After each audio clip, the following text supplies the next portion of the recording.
কতটা পথ পেরোলে তবে পথিক বলা যায়।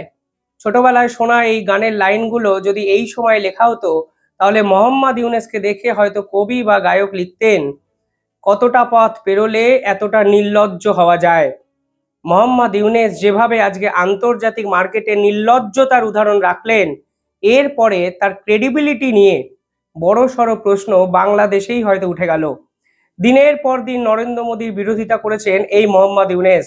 একের পর এক হুমকি, হুঁশিয়ারি, চমকানি, ধমকানি সমস্ত কিছু দিয়ে বাংলাদেশের বাজার গরম করে রেখে দিয়েছিলেন এতদিন।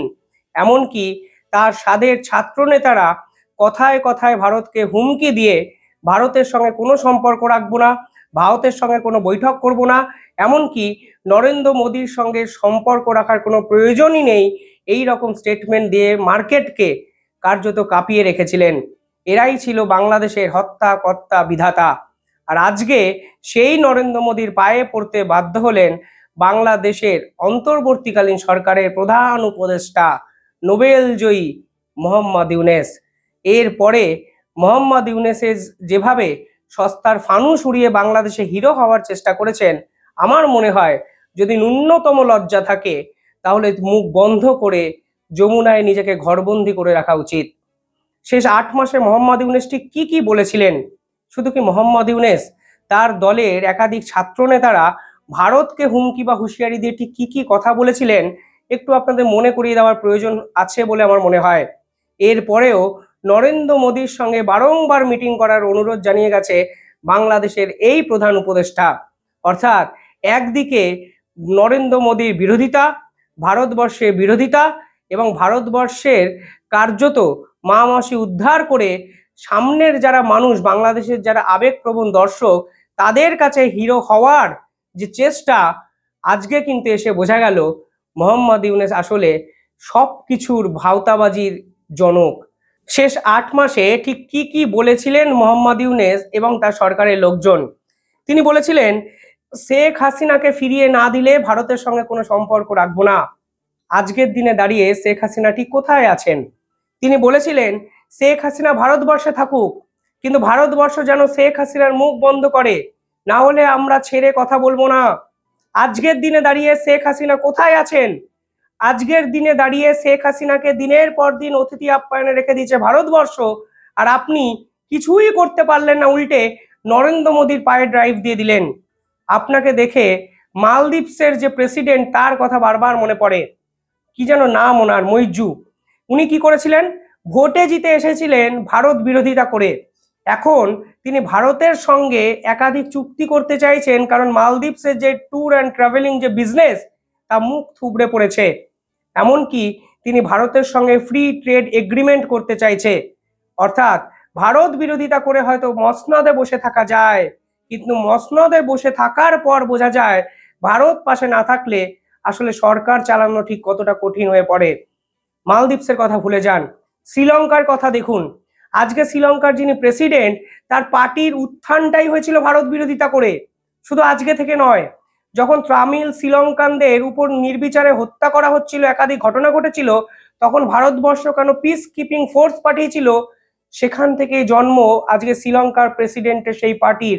আর আজকে থাইল্যান্ড থেকে নরেন্দ্র মোদী উড়ে যাবেন শ্রীলঙ্কায় শুধুমাত্র একটি ডিফেন্স ডিল করতে, যা আবার বাংলাদেশের বিপক্ষে কাজে লাগানোর ভারতবর্ষের সব থেকে বড় হাতিয়ার। অর্থাৎ ভারত বিরোধিতা করে দিনের পর দিন রাজনৈতিক যে ময়দান, সেখানে টিকে থাকা যায়, কিন্তু আসলে ক্ষমতায় বসে ভারতকে পাশে না পেলে চেয়ারটাও নড়ে যেতে পারে, তা কিন্তু ভারতবর্ষ অন্তত এই মোহাম্মদ ইউনেসকে বুঝিয়ে দিয়েছেন। ডোনাল্ড ট্রাম্প বলেছিলেন বাংলাদেশের সম্পূর্ণ দায়িত্ব তিনি নরেন্দ্র মোদীর হাতে তুলে দিয়েছেন। মোহাম্মদ ইউনেস কি বলেছিলেন? মোহাম্মদ ইউনেস বলেছিলেন, কেউ বা কারা আমেরিকায় ডোনাল্ড ট্রাম্পের সঙ্গে বৈঠক করতে গেছে আমাদের নিয়ে নালিশ করার জন্য।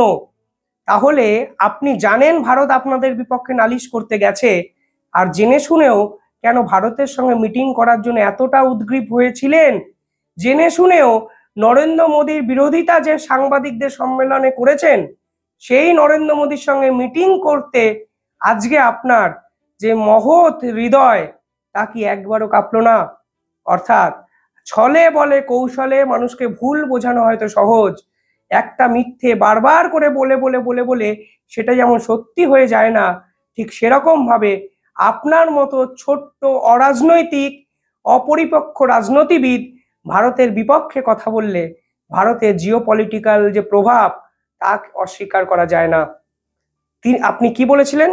আপনি বলেছিলেন আপনার যে আওয়ামী লীগ যে সংবিধান বাংলাদেশে তৈরি করেছে সেই সংবিধান তৈরি হয়েছে ভারতের সুবিধা করে দেওয়ার জন্য, এবং সেটি আওয়ামী লীগ ভারত জাত সংবিধান, এই টাইপের কঠিন শব্দ আপনি বলেছিলেন। আপনি বলেছিলেন এই সংবিধানের প্রয়োজন চাই, মানে বদলানোর প্রয়োজন চাই, কারণ এই সংবিধানে ভারতবর্ষের সুবিধা করে দেওয়া আছে। এই সংবিধানে ধর্মনিরপেক্ষতা শব্দটাকে আপনি রাখতে চাননি। কারণ কি? কারণ ভারত দিনের পর দিন সংখ্যালঘু অত্যাচার নিয়ে সরব হয়েছে। পরক্ষণেই আপনি বলেছেন ভারতবর্ষ নাকি সংখ্যালঘু ইস্যুতে মিথ্যে কথা বলছে, অথচ আপনার দেশের ছবি, আপনার দেশের ভিডিও আজকে গোটা বিশ্বতে সমস্ত দেশের ফোন, হোয়াটসঅ্যাপ, টিভি পর্দায় কিন্তু ছড়িয়ে পড়েছে। অর্থাৎ দিনের পর দিন যে ভারত বিরোধিতাকে অবলম্বন আপনি করার চেষ্টা করলেন, আজকের দিনে এসে আপনার ফানুস সম্পূর্ণভাবে চুপসে গেল, এবং নরেন্দ্র মোদীর সঙ্গে, সেই নরেন্দ্র মোদীর সামনে, সেই ভারতের সামনে আপনাকে মিটিং করতে হলো যে ভারত সংখ্যালঘু নিয়ে আপনার আসল মুখোশটা আন্তর্জাতিক স্তরে খুলে দিয়েছে। এমনকি ভারতের এই মুখোশ খুলে দেওয়ার পর ডোনাল্ড ট্রাম্পের মতো প্রভাবশালী প্রেসিডেন্টকেও বাংলাদেশের হতদরিদ্র অবস্থা নিয়ে টুইট করতে হয়েছে। মান সম্মান কি আজকের পর আপনার কিছু থাকলো মোহাম্মদ ইউনূস? আমার প্রশ্ন থাকলো, শেখ হাসিনাকে ফেরত পেলেন না, বাংলাদেশের মানুষকে সংস্কারের নাম করে ধাপ্পা দিয়ে শেখ হাসিনাকে ফিরিয়ে নিয়ে যাবেন, এই প্রতিশ্রুতি আজকে কিন্তু জনমানসে মিথ্যে প্রমাণিত হয়ে গেল। ভারত আপনার এই সিংহরূপ কার্যত ইঁদুরে পরিণত করে দিল সকলের সামনে। আপনি নরেন্দ্র মোদীর সামনে এসে কার্যত আত্মসমর্পণ করলেন আজ। আপনি বলেছিলেন কি? আপনি বলেছিলেন বাংলাদেশে যদি বন্যা হয় তাহলে সেভেন সিস্টার্স আর থাকবে না। আপনার উপদেষ্টারা বলেছিল সেভেন সিস্টার্সকে আক্রমণ করবে ভারত, মানে বাংলাদেশ, এবং ভারতবর্ষ নাকি পালিয়ে যাবে। 4 দিনের মধ্যে কলকাতা দখল করবেন আপনারা। এমনকি আপনারা ভারতের পতাকাকে পায়ের তলায় মারিয়ে ফেলার পরও ভারতের প্রধানমন্ত্রীর সঙ্গে মিটিং করতে হচ্ছে, তাও আবার নিজেদেরকে বাঁচানোর জন্য। এর থেকে হতদরিদ্র আন্তর্জাতিক অবস্থা এই মুহূর্তে বিশ্বাস করুন ইউক্রেনের প্রেসিডেন্ট জেলেনস্কিরও নেই। অর্থাৎ দিনের পর দিন প্রত্যাশার ফানুস, ভাওতাবাজি আজ 10 মিনিটে শেষ করে রেখে দিয়েছে ভারতবর্ষ। আপনি কি বলেছিলেন? আপনি বলেছিলেন সংখ্যালঘু নিয়ে কিছুই হয়নি, পুরোটাই ভাওতাবাজি। তাহলে দিনের পর দিন যারা সংখ্যালঘু নিয়ে আন্তর্জাতিক মহলকে সোকল্ড আপনার ভাষায় ভুল বোঝালো, তাদের সঙ্গে মিটিং করলেন। আপনার দলের উপদেষ্টা, আপনার ছাত্রনেতারা এবার আপনাকে বাংলাদেশে ঢুকতে দেবে তো? এই প্রশ্ন কিন্তু নিশ্চিতভাবে উঠবে। কোথায় গেল আজকে আপনার ভারত বিরোধিতা? কোথায় গেল কথায় কথায় সেভেন সিস্টার্সকে কিনে নেওয়ার হুমকি? কোথায় গেল নরেন্দ্র মোদীর মুক্তিযোদ্ধা টুইটের বিপক্ষে আরো একটা প্রেস কনফারেন্স করে বলা ভারত মিথ্যা কথা বলছে, ইতিহাসকে বিকৃত করছে, মুক্তিযুদ্ধ বাংলাদেশেরই, এর পিছনে ভারতের কোনো অবদান নেই? সব আজকে শেষ হয়ে গেল এত সহজে? ভাবাই যায় না। আপনি কি বলেছিলেন? আপনি বলেছিলেন আমরা ভারতের কাছে যাব না, পৃথিবীর সমস্ত দেশকে আপনাদের কাছে আসতে হবে। তো আজকে কে ভারতের কাছে এলো? আপনি বারংবার করে মিটিং করতে চাইলেন। আপনি বললেন নিউ ইয়র্কে নরেন্দ্র মোদী টাইম দেয়নি, সময় দেয়নি। আজকে বিমস্টেক সম্মেলনে আপনি নরেন্দ্র মোদীকে একা পেয়েই ঝাঁপিয়ে পড়লেন, ছবি তুলে বাংলাদেশ মিডিয়ায় খাওয়ানোর চেষ্টা করলেন ভারতবর্ষ আপনার চাপের কাছে মাথা নত করেছে। আসল ঘটনা যদি এরা সত্যি প্রচার করে তাহলে আন্তর্জাতিক স্তর অন্তত মোহাম্মদ ইউনূসের আসল মুখোশটা দিনের আলোর মতো আজকে স্পষ্ট করে বুঝে যাবে। আপনি বলেছিলেন ভারত ঠিক করুক ভারত কি চায়, আর আপনি কি করলেন? আজ নরেন্দ্র মোদীর পায়ে পড়ে গেলেন। তাহলে আপনি যে নিজের চাপের কাছে মাথা নত করলেন, যে চাপ আপনি তৈরি করেছিলেন, সেই চাপের কাছে আজকে আপনাকেই মাথা নত করতে হলো। আপনি কি বলেছিলেন? আপনি বলেছিলেন আপনি নতুন করে সার্ক রিভাইভ করবেন।